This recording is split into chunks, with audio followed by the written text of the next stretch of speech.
ایک حدیث عشق حسین نے کربلا میں لکھی ہے اور ایک حدیث عشق زینب نے دمشق میں لکھی ہے۔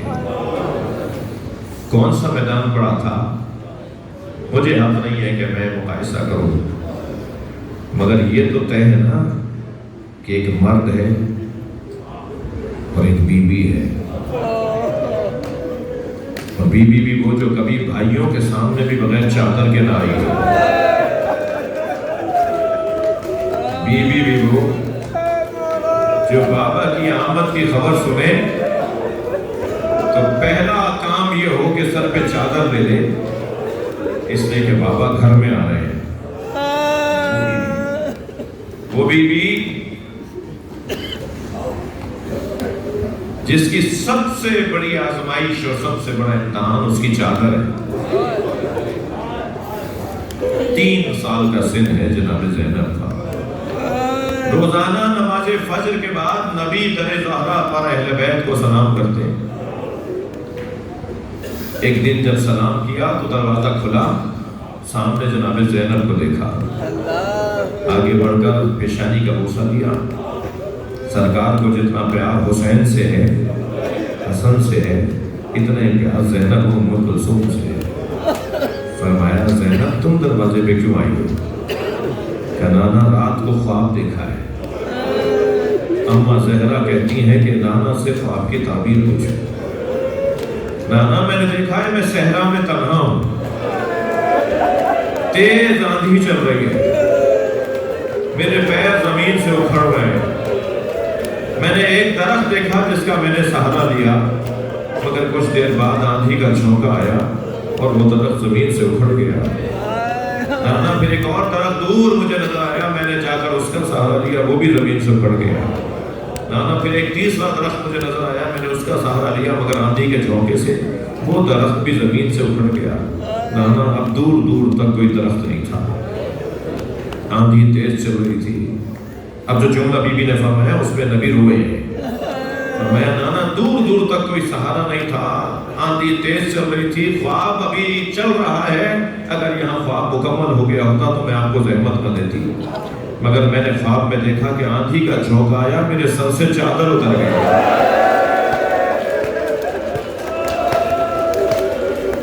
نبی کی آنکھوں میں آنسو آ گئے۔ فرمایا زینب تمہارے 3 سہارے ہیں، تمہارا بابا علی تمہارا سہارا، تمہارا بھائی حسن، تمہارا بھائی حسین، اور ایک بیابان ہوگا جسے کرب و بلا کہتے ہیں، جہاں تمہارے سر سے چادر اترے گی۔ جس بی بی نے کبھی بھائیوں کے سامنے بھی بغیر چادر کے خود کو پیش نہ کیا ہو، میں رونے والوں سے ایک سوال کروں تاکہ آنکھ میں آنسو آ جائے اور ایک قطرہ اشک بھی اگر حسین پہ آ جائے نا، ہماری نجات کا بہت بڑا ذخیرہ ہے۔ سوال کروں جس بی بی نے کبھی بغیر چادر کے بھائیوں کے سامنے بھی خود کو پیش نہ کیا، شام غریبہ میں اپنی زندگی کی نماز مغرب بغیر چادر کے کیسے پڑھے؟ جب کہا ہوگا نا جناب زینب نے بغیر چادر کے اللہ اکبر، اور شاید نیت کرتے وقت کہا ہو اللہ زینب سے اس نماز کو قبول کر لے،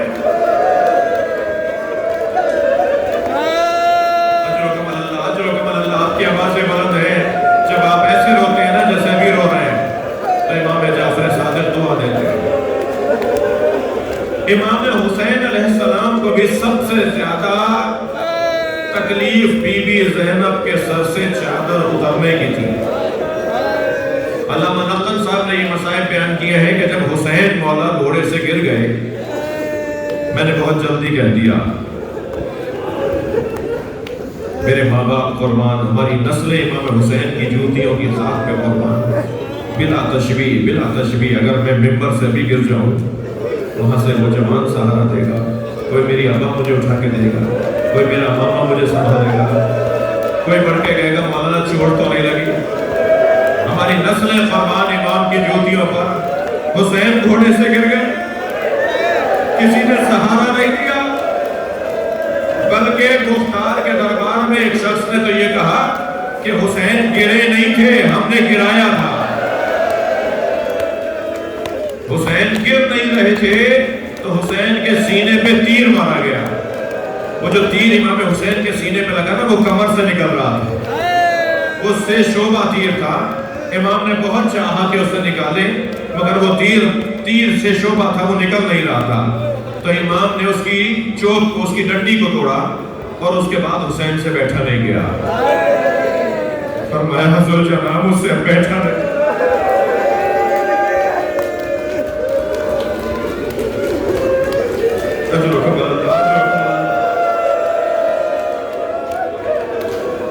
ذوالجلال نے گھٹنے ٹیکے تاکہ حسین گرے تو میرے مولا کو تکلیف کم سے کم ہو.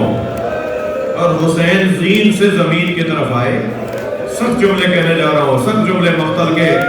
سنی شیعہ نے یہ مقتل لکھا ہے جب حسین زمین پر گرے ہیں نا تو امام روب زمین تھے. امام روب زمین تھے. آپ کا سینہ شکم مبارک اور چہرے انور زمین کی طرف تھا.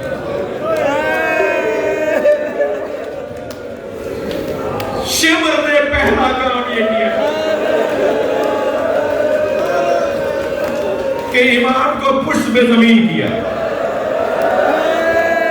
امام کو پشت پہ زمین کیا. پھر وہ جو بات کے جملے ہیں میں عربی میں پڑھوں گا, مجھ سے ترجمہ نہیں ہو پائے گا. اللہ کرے میرا مجمع عزادار مجمع ہے, خاندانی مجمع ہے, وہ جملے سمجھیں گے اور منتقل ہوگا بیان. وَشِمْرٌ جَالِسٌ عَلَىٰ صَدْرٍ شِمْرٌ جَالِسٌ عَلَىٰ صَدْرٍ وَأَخَذَا بِلَحْيَتِهِ.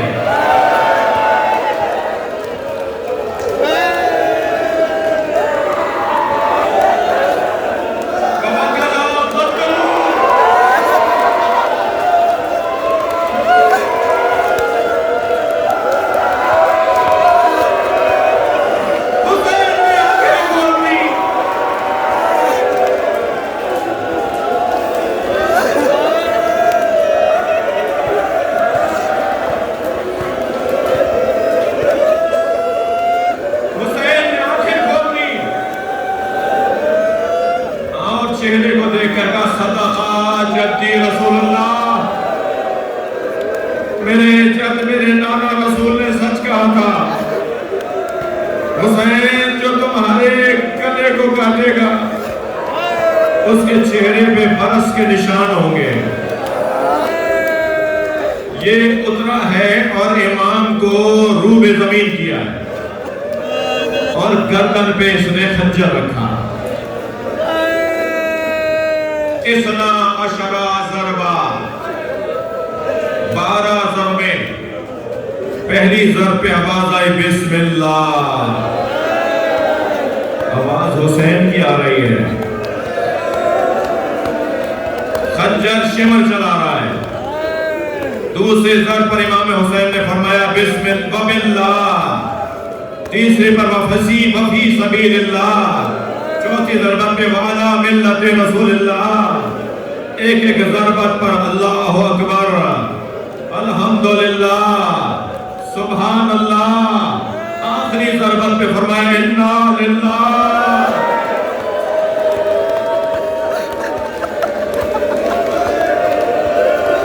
حسین کا سر اقدس کاٹ کے نیزے بھی کنی پر بلند کیا. 70 قدم کے فاصلے پر بہن کھڑی دیکھ رہی ہے. زمین کربلا کو زلزلہ آیا. کربلا میں سیاہ آندھیاں چلنے لگی. ایک ایک بہن کیا کرے, کہاں جائے. دوڑی ہے خیمہ گاہ میں. امام سجاد کو اٹھایا. زین العابدین اٹھو, کب بھی اماں سہارا دیجئے, خیمے کا پردہ ہٹائیے. اب جو خیمے کا پردہ ہٹائے امام نے ہتھیلیوں کو زمین پہ ٹیکا اور کھڑے ہوتے ہوئے کہا السلام علیکہ یا